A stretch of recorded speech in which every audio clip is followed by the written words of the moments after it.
हमरो के लगही सुतालिए आमा बेटा राउर पी के कारे पिया कर लगा के आगे लिखा भके चक्कर सुना दम न्यूज तो हो जेब फ्यूज का बोल बा तार बाबूजी बुढ़ारी में खोजत रे पाड़ी का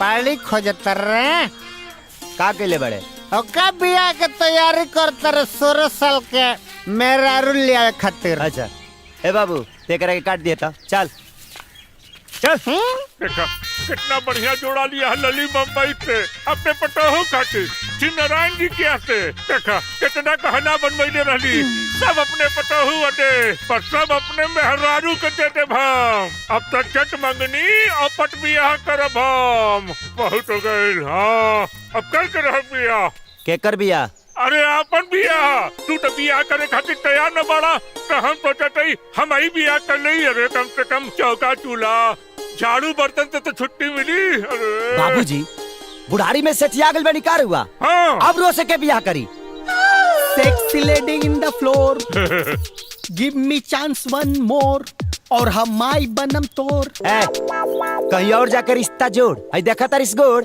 मारे में बचुआवे लगबे लोर।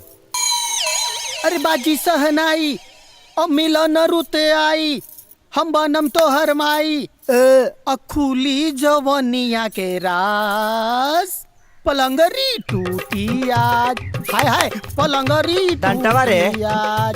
अरे हरी मारी के- मारी का मारी। खबरदार अपने होके वाली माई पर हाथ उठौलता।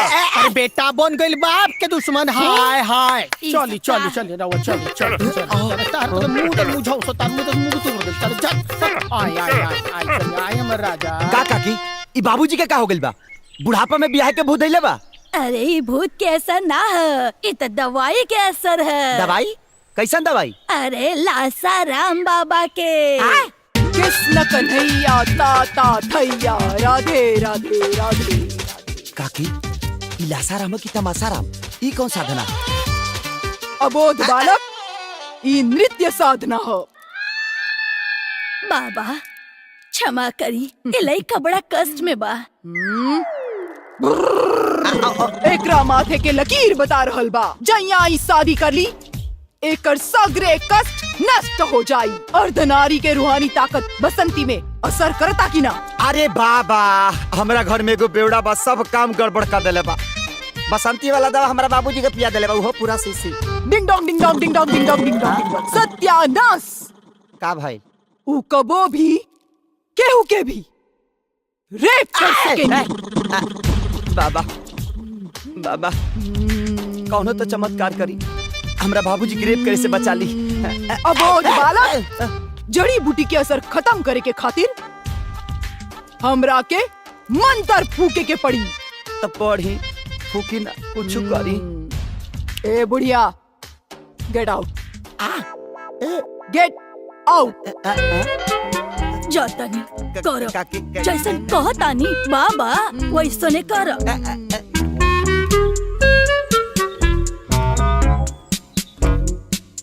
बालक हाँ बोली कपड़ा उतारा बालक। कपड़ा वहाँ से उतारा यहाँ बैठ जाओ। ये कौन साधना कराइए भाई।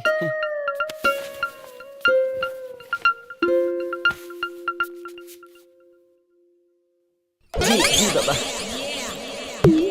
आबरा के डाबरा माया के जाल आबड़ा के डाबड़ा माया के जाल। बाबू हमार खोजे तारे कोरा माल। ई कौन मंत्र ह? बाबू हमार खोजा तारे कोरा माल। बाबू के छूट जाए भोग सुखंतम। बाबू के छूट जाए भोग सुखांतम। तरर पम पम तरर पम पम। तरर पम पम तरर पम पम। बच्चा हाँ बिना भोग के जोग न जागेला। साधना तोरा साधना का मुंह मारी रे। रुक साधना साधना खत्म ना भइल। साधना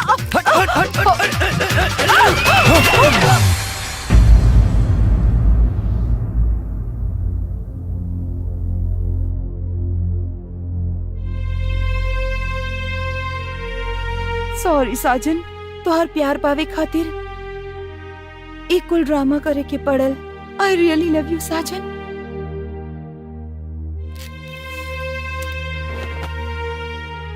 आई रियली लव यू साजन। हमरा के गलत मत समझी। अभी सच्चाई पता चल जाई। चल कपड़ा उतार, उतार कपड़ा। ते हमसे प्यार नु करेली? अपन जान से ज्यादा। तो उतार कपड़ा, उतार। ये कौन तरीका प्यार जतावे के? हमरा यही तरीका आवेला। उतार कपड़ा। खत्म हो गई तोर प्यार? हाँ? आज के बाद से हमारा सामने कब्बो झूठा प्यार के बिन मत बचाइए, ना तो तोरा इज्जत के ऐसा बाजा बजाई कि दुनिया में मुंह दिखावे लायक ना रहे। रुक जा साजन। अगर तोहर नजर में प्यार के मतलब हवस है तो आवा मिटा ला अपन हवस के भूख, लांग दा अपन मर्यादा की रेखा, उतार के फेंक दा हमार संस्कार के गहना। तोहरा हमार जिस्म का हमार जान भी हाजिर बा। तोहर प्यार में हमरा के केहू उल्टा कही, हम ओके गाली ना सम्मान समझो। आवा।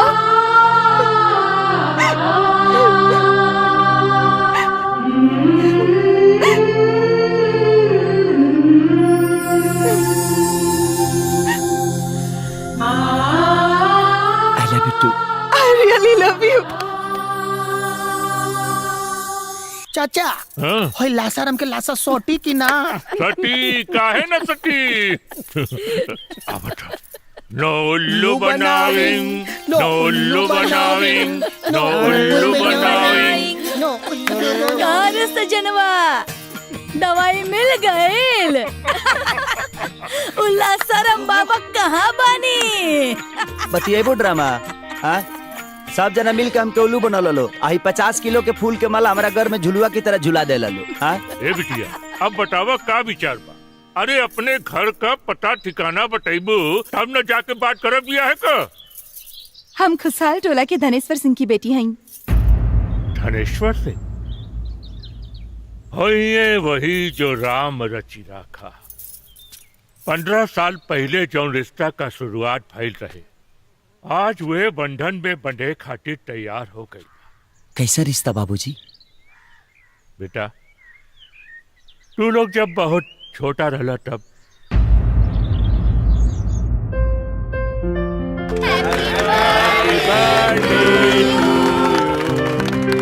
सर, मिल के एग्रीमेंट पेपर तैयार बा। दोनों जने दस्तखत कर दी, भविष्य के टेंशन खत्म हो जाए। आई वकील साहब आई। देखी, भविष्य का टेंशन ओकरा के होला जेकरा दिल में पाप होला। हमनी के दिल तो एकदम साफ बा। बिल्कुल। वैसे वकील बाबू का यही बखत रहल पेपर पे दस्तखत लेवई के? जाए आनंद करी, जाए आनंद करी, रहुआ ऐश करी। मालिक, मिल से रहुआ ला बहुत जरूरी फोन आइल बा। हेलो, हाँ वर्मा जी बोला। ठीक बा, हम अभी आवतानी। का भइल? मिल में मजदूर तालाबंदी कर देले बाड़े। कहत जब तक मैनेजमेंट उ लोगन का डिमांड पूरा न करी काम न होई।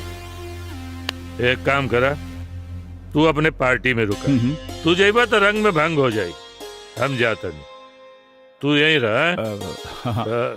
लेकिन एक काम करे, साजन के यहाँ छोड़ के जाता नहीं। हाँ ठीक बा। तनी होकर ख्याल रखिए। हाँ ठीक बा, ठीक बा।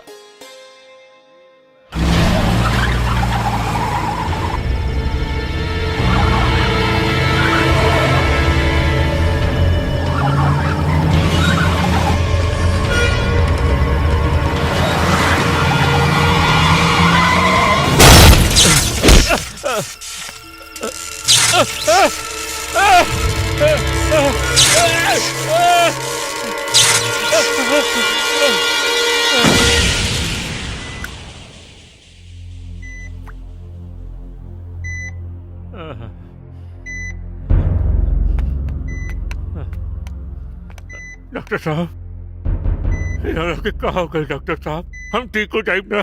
देखिए, एक तो एक्सीडेंट, दूसरा बिजली का झटका। इन दोनों की वजह से आप मानसिक और शारीरिक तौर पे इतने कमजोर हो गए हैं कि आपको अपनी देखभाल के लिए किसी को 24 घंटे अपने साथ रखना पड़ेगा। डॉक्टर साहब, हम है ना, हम करे बाबूजी के सेवा। बाबूजी के तनिको तकलीफ ना होए दे। शाबाश बेटा, लेकिन तुम अभी बहुत छोटे हो। डॉक्टर साहब घबराई दिन हमार तो डनेटर हमार ख्याल रखी, वो हमरा के घरे ले जाई। देखा, अरे हम ओकर नाम नहीं और वो आ गए डनेटर। अब देखा ही हमरा के हालात समझे पड़ल।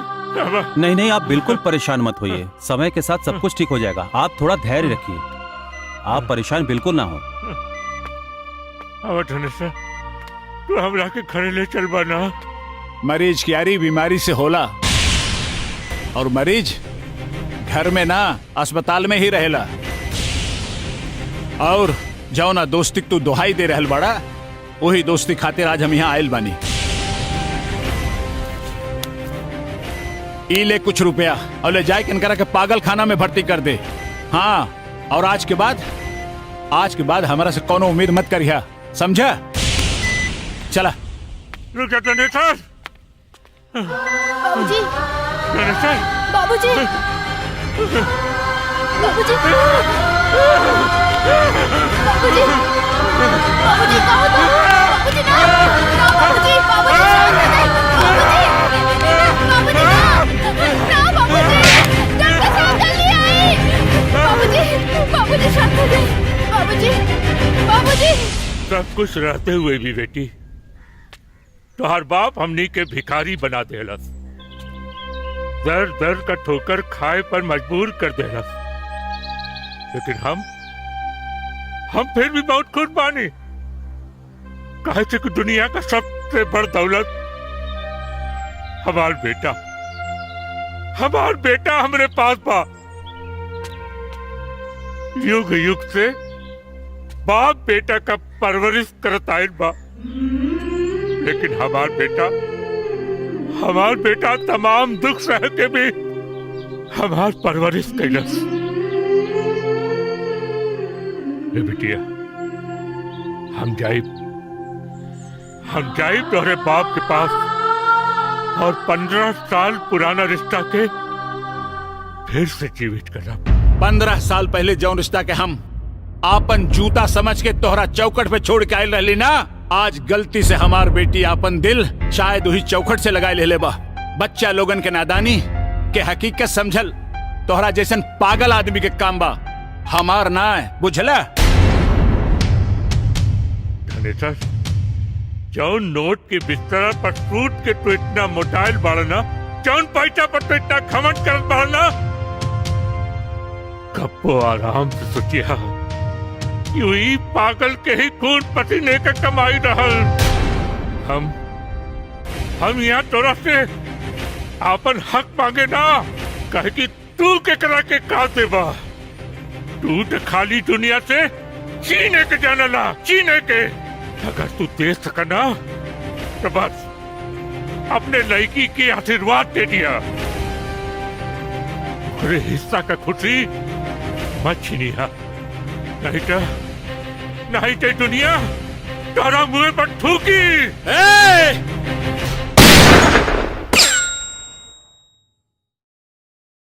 ई गोली तोरा सीना के पार हो सकत रहे, बाकी तोरा औकात नहीं खे कि गोली की कीमत भी वसूल हो सके।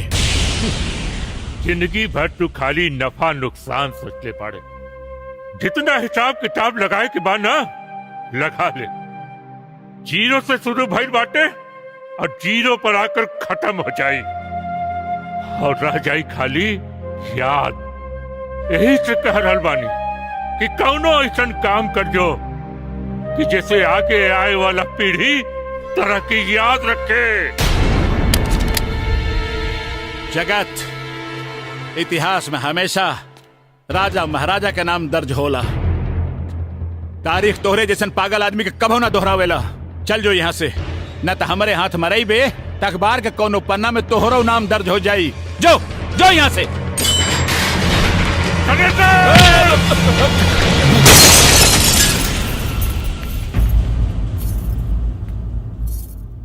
तू तो बहुत नीच पाड़े, पर तोर किस्मत बहुत ऊंच पा।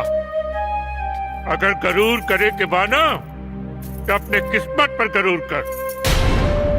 हाँ रे, हमरा के गुरूर अपने किस्मत पे बा और काहे ना होकी।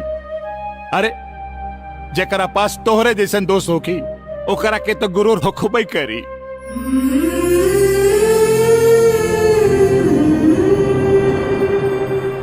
ना ना आपके बेर तू ना हम।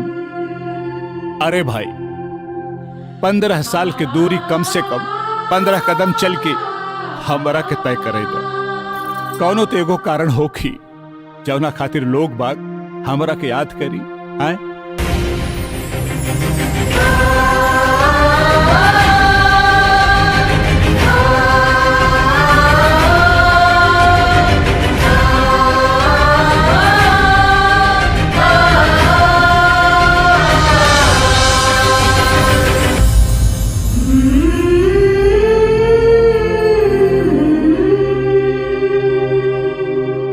कितना खुशी के मौका है।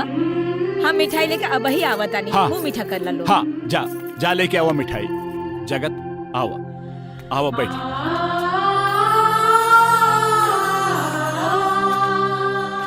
बैठ बैठ बैठा बेटा।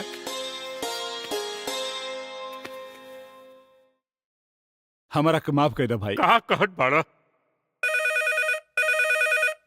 देखा। हाँ हेलो का हाल चाल है धनेसर बाबू? अरे भगवान सिंह जी। अरे हाँ अरे लगन करीब आवत है तो सगाई और शादी का तारीख तय कर दल जाए। अरे भाई मिजाज बदल गईल बा। मतलब हम अपने लड़की की शादी आपन जिगरी दोस्त जगत सिंह के लड़का के साथे करतानी। माफ करिए। अच्छा फोन रखतानी। तब तो दुगनी खुशी हवे। अब रउआ लोग जल्दी से मुंह मीठा कर ली। अरे इनकर पहले कराओ मुंह मीठा। हाँ ला हाँ धनेश्वर। हाँ अरे भाई हम लोगन का मिलन तो हो गए। दुल्हा दुल्हन का मिलन कब होई? तू मुहूर्त तू निकलवाई बा कि हम निकलवाई? लेकिन भाई साहब एगो बात है कि हम लोगन के कुल खानदान में पहले कुल देवता के मंदिर हम लोग दर्शन करे जाइला, ओकरे बाद फिर शादी ब्याह होला। ये तो अच्छी बात बा। हम सब लोग चल जाई। अरे लेकिन लड़का लड़की बाड़े कहाँ? हैं?